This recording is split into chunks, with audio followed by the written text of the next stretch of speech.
पंजाब के शहरियों की सहूलत के लिए तारीखी कदम उठाते हुए ड्राइविंग लाइसेंस के इजरा के अमल को पेपरलेस कर दिया गया।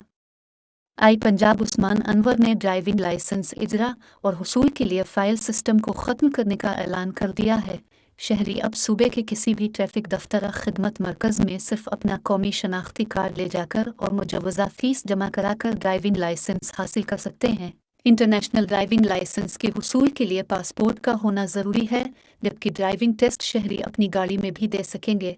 शनाख्ती कार्ड, पासपोर्ट और तस्वीर समेत किसी भी दस्तावेज़ की कापी साथ ले जाने की ज़रूरत अब नहीं होगी। इस हवाले से आईजी पंजाब उस्मान अनवर ने मीडिया को बताया कि पंजाब में 2.5 करोड़ से ज़ायद मोटरसाइकिलें और गाड़ियां मौजूद हैं, जबकि लाइसेंस सिर्फ 45 लाख लोगों के पास हैं।